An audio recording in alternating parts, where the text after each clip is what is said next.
प्यारे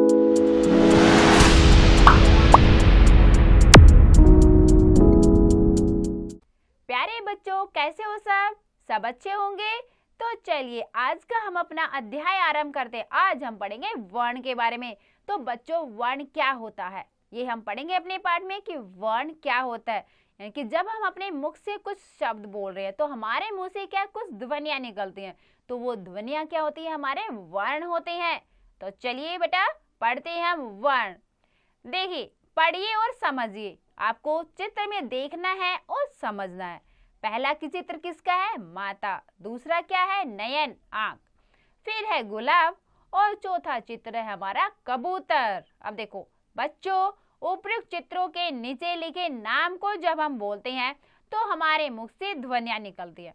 ठीक है, जब हमने बेटा ये नाम पढ़े तो हमारे मुख से क्या कुछ ध्वनियां निकली, वो सब क्या है, वर्ण। देखिए पहला है जैसे म जमा आ, त जमा आ, माता। तो कितनी ध्वनियां होगी इसमें, 4। कौन कौन सी, म, आ, त, आ। ये कौन सी होगी, हमारी 4 ध्वनियां होगी।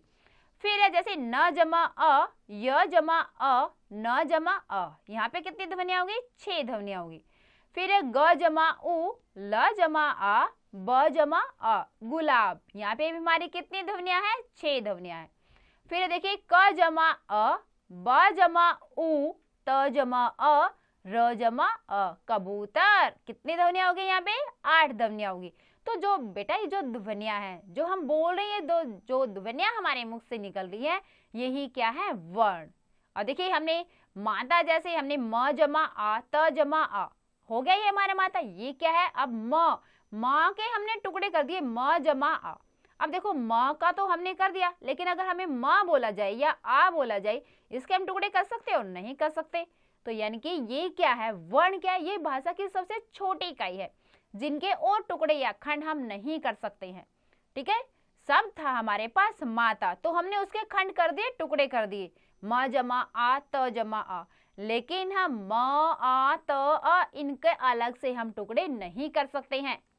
ठीक है बेटा, आगे देखिए, इन ध्वनियों के लिखित रूप को ही वर्ण या अक्षर कहते हैं। तो जो ये ध्वनियां हैं, इनका जो लिखित रूप है उसी को हम क्या कहते हैं, वर्ण या अक्षर।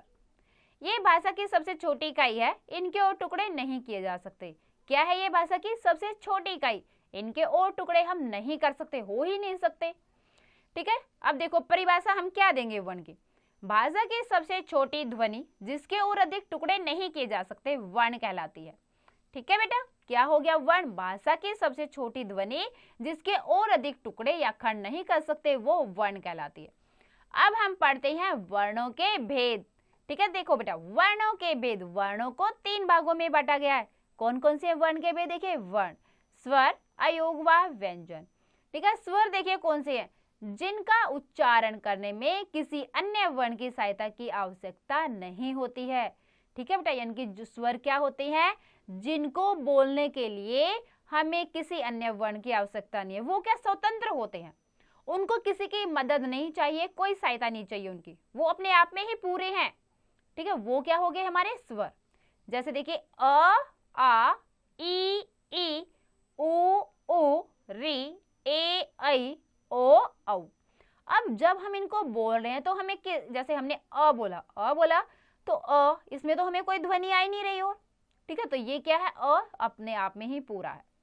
ठीक है, जब अगर हम बोले क, तो क अगर हम बोले तो वहां पे हमने क और अ, 2 हमें ध्वनि आ रही है।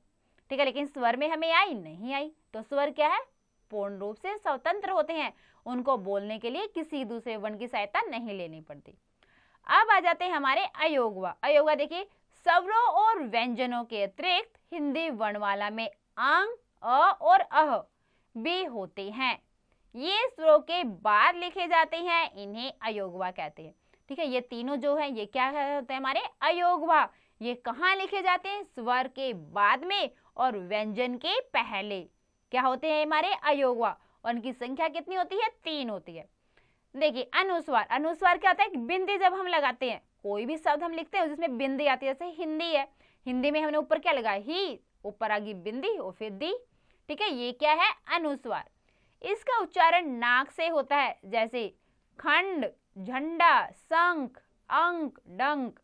ठीक ठीक है, जो हम अनुस्वार बोलते हैं उसका जब हम बोलेंगे, जैसे हिंदी हमने बोला हिंदी, तो अगर हम बोल रहे ना हिंदी तो हमें क्या लग रहा है, जैसे हमारी नाक से आवाज आ रही, उसका उच्चारण हमारी नाक से हो रहा है। ठीक है, तो ये क्या हो गया हमारा अनुस्वार। अब आगे जाता है हमारा अनुनासिक। अनुनासिक क्या होता है, चंद्र बिंदु। ठीक है, यह अनुनासिक कहलाता है। इसका उच्चारण नाक और मुंह दोनों से होता है, यानी कि इसका जो उच्चारण है वो किससे होता है, नाक से भी होता है और मुंह से भी होता है। जैसे हंसना, अब आप हंसना बोलोगे तो आपको थोड़ा सा महसूस होगा कि जो इसकी ध्वनि है जो हमारी नाक से भी निकल रही है और मुंह से भी निकल रही है। ठीक है, जैसे आंख, चांद, गांव, सांप आदि। ठीक है, आगे है बेटा विसर्ग। विसर्ग देखिए, विसर्ग जिसमें हम 2 बिंदे लगाते हैं, ये क्या कहलाता है, विसर्ग कहलाता है। इसका प्रयोग व्यंजन के बाद किया जाता है। कब किया जाता है इसका प्रयोग, व्यंजन के बाद। इसका उच्चारण ह की तरह होता है। जब इसको हम बोलते हैं, इसका उच्चारण करते तो ये ह की तरह होते हैं। जैसे प्रात्यः, अतः। ठीक है, तो इसमें किस चीज का उच्चारण आएगा, ह की इसमें ध्वनि आएगी। ठीक है, अह का चिन्ह विसर्ग होता है। जैसे अंत है, पुनः, दुख, निसंदेह। ठीक है बेटा, अब आगे है व्यंजन। अब हम पढ़ते हैं व्यंजन। व्यंजन क्या होता है, देखिए जिन वर्णों का उच्चारण करते इसमें स्वरों की सहायता ली जाए। तो व्यंजन का उच्चारण करने में किसकी सहायता लेनी पड़ती है, स्वर की। बिना स्वर की सहायता से व्यंजन पूरे नहीं होते हैं। ठीक है, क्योंकि व्यंजन क्या है, स्वर की सहायता से बोले जाते हैं। तो क्या हो गए वो व्यंजन, यानी कि जिनको बोलने के लिए स्वरों की सहायता ली जाए वो व्यंजन होते हैं। जैसे देखिए क, ख, घ, घ, ड़, च, छ, झ, झ, य, ट, ठ, ढ, ढ, ण, त, थ, ध, ध, न, प, फ, भ, भ, म। ये है हमारे स्पर्श व्यंजन। ठीक है, और इसमें 2 व्यंजन और हैं जो अलग से होते हैं, ढ और ढ। इनको हम बोलते हैं अतिरिक्त व्यंजन। ठीक है, जो हमारे क से लेके म तक होते हैं वो होते हमारे 25 और कितने कौन से होते हैं, ये स्पर्श व्यंजन। फिर आगे है हमारे यहाँ य, र, ल, व। इनको हम बोलते हैं अंतस्थ व्यंजन। ठीक है, य, र, ल, व अंतस्थ व्यंजन। फिर आते हैं श, स, स, ह। ये होते हैं हमारे ऊष्म व्यंजन। ये भी संख्या में कितने होते हैं, 4। ठीक है बेटा, ये हो गए हमारे व्यंजन। अब आ जाते हैं हमारे संयुक्त व्यंजन। संयुक्त व्यंजन कौन से होते हैं, जिसमें 2 व्यंजन का प्रयोग हो, वो हो जाते हैं संयुक्त व्यंजन। देखिए 2 भिन्न व्यंजनों के मेल से बने व्यंजन संयुक्त व्यंजन कहलाते हैं। हिंदी में 4 संयुक्त व्यंजन है, जैसे क्ष, त्र, ज्ञ, श्र। अब देखो क्ष से देखो शब्द बनाए यहाँ पर, क्षत्रिय क्षमा। ठीक है, क जमा श से क्या बना, क्ष। तो ये क्या 2 व्यंजन आ गए ना इसमें। ठीक है, तो क्या हो गया, ये संयुक्त व्यंजन। वैसे ही त्र, त्र में त्र अगर हम बोल के देखोगे त्र, तो देखो हमने उच्चारण क्या क्या मिला यहाँ पे, त, र। ठीक है, 2 व्यंजन आ रहे हैं इसमें, त्र, त और र। वैसे श्र, श और र। ठीक है, झ, झ और य। तो इसमें क्या आ रहे हैं, 2 व्यंजन आ रहे हैं। तो त जमा र, त्र, त्रिकोण, त्रिशूल। झ जमा य, ज, अज्ञानी, ज्ञानशील। श जमा र, श्र, श्रम, श्रमिक। ठीक है बेटा, ये कौन से हमारे संयुक्त व्यंजन, कितने होते हैं संख्या में, 4। अब देखिए ध्यान दीजिए, ध्यान देने योग्य देखिए बातें हैं। अंग्रेजी भाषा के प्रभाव के कारण आ को भी स्वर में ले लिया जाता है। आह क्या होता है, यानी कि एक ऊपर जो है हम चांद के आकार का कुछ लगाते हैं, जैसे हमें डॉक्टर में मिलता है। ठीक है, इस स्वर का प्रयोग अंग्रेजी से हिंदी में आए शब्दों के लिए किया जाता है। कहाँ प्रयोग किया जाता है इसका शब्द, जब कोई शब्द अंग्रेजी से, ठीक है, अंग्रेजी के शब्द हम हिंदी में लिखते हैं। ठीक है, वो क्या हो वहां पे क्या जाता है हमारा, ये चंद्र लगता है। जैसे क्या है, doctor, office, toffee, coffee, cotton, ball. ठीक है, ये क्या है हमारे इंग्लिश के शब्द और हिंदी में लिखे हुए, इनके इसलिए इनके ऊपर चंद्र आ जाता है। आगे है अस्वर की तरह ज, फ व्यंजनों को अरबी फारसी भाषा के प्रभाव से हिंदी में लाया गया। कुछ शब्द आपने देखे होंगे, कुछ शब्द जहाँ पर ज और फ के नीचे नुक्ता लगा होता है। ठीक है, वो भी क्या है हमारे, वो हमारे आए हैं अरबी फारसी भाषा से।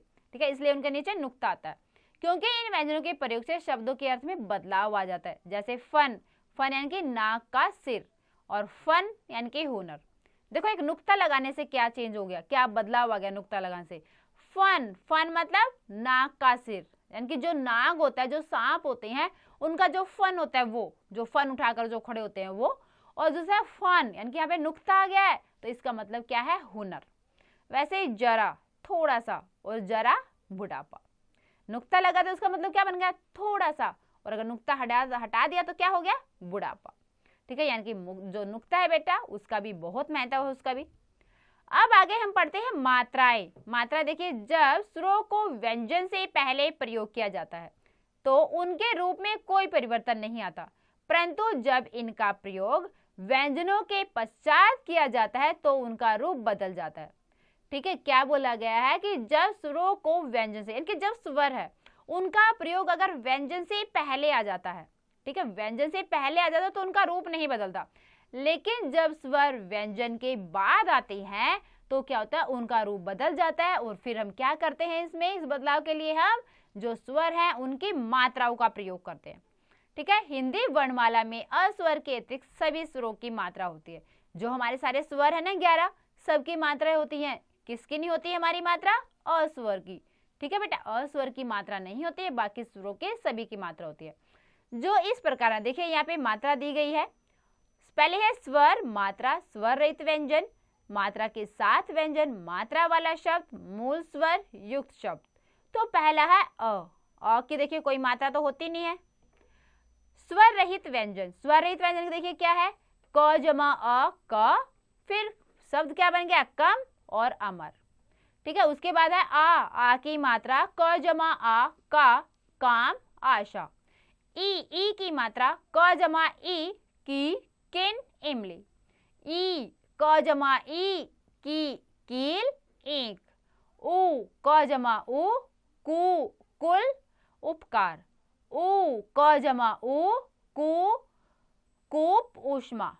री की मात्रा, क जमा री, क्री, कृषक, ऋषि। ए की मात्रा, क जमा ए, के, केला, एकता। आई क जमा आई, कई, कैसा, एतबार। ओ की मात्रा, क जमा ओ, को, कोयल, ओम।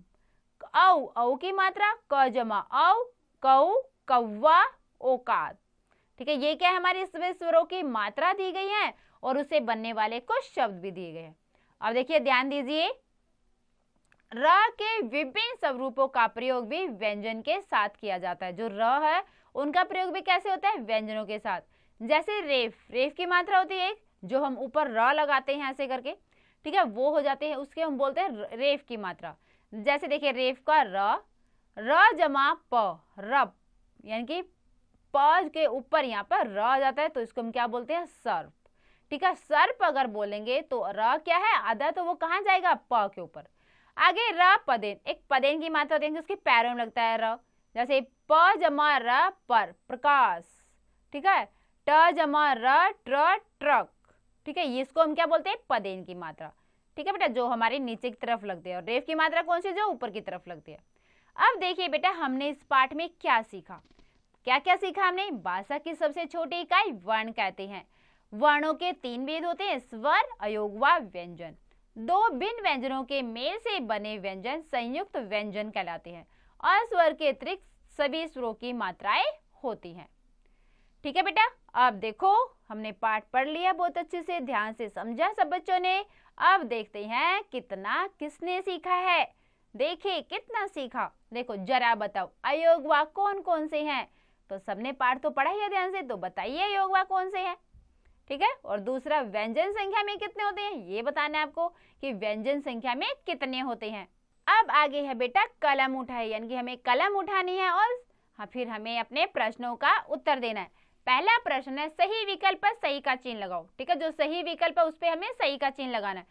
पहला क्या है, भाषा की सबसे छोटी ध्वनि क्या है। तो पता होगा सबको भाषा की सबसे छोटी ध्वनि कौन सी है, ध्वनि, वाक्य, वर्ण या संज्ञा। तो क्या है भाषा की सबसे छोटी ध्वनि, वर्ण। ठीक है बेटा, अब अगला है अपना हिंदी वर्णमाला में स्वरों की संख्या है। फिर उसके बाद है अंक तथा अ क्या कहलाते हैं। फिर चौथा त जमा र, त्र से बना व्यंजन कहलाता है। इन सब के उत्तर आप खुद से देंगे। अब दूसरा हमारा रिक्त स्थानों की पूर्ति कीजिए। यहाँ पर हमें रिक्त स्थानों की पूर्ति करनी है। जैसे भाषा की सबसे छोटी इकाई डैश होती है, रिक्त स्थान में क्या आएगा यहाँ पे, वर्ण। दूसरा शत्र, ज्ञस्र, डैश व्यंजन है। तीसरा व्यंजनों को डैश की सहायता से बोला जाता है। चौथा अ की कोई डैश नहीं होती है। तो बच्चों ये रिक्त स्थान आप पूरे करेंगे। उसके बाद है प्रश्न 3। प्रश्न 3 में क्या, देखो दिए गए शब्दों की ध्वनियां अलग अलग करके लिखनी है। यहाँ पे कुछ शब्द दिए गए हैं आपको, इनमें से आपको इनकी ध्वनि अलग करनी है। जैसे आम में हो रखा है क्या, आ जमा म जमा अ, तो और भी जो और शब्द हैं 4 शब्द, इनकी आपको क्या है इसी प्रकार से ध्वनि आपको अलग करके लिखनी है। अब आगे जाते हैं हमारे चौथा प्रश्न। इसमें क्या है, संकेत के आधार पर 4 शब्द लिखिए। तो पहले में अंकी बिंदी है, फिर चंद्र बिंदु है, फिर विसर्ग है।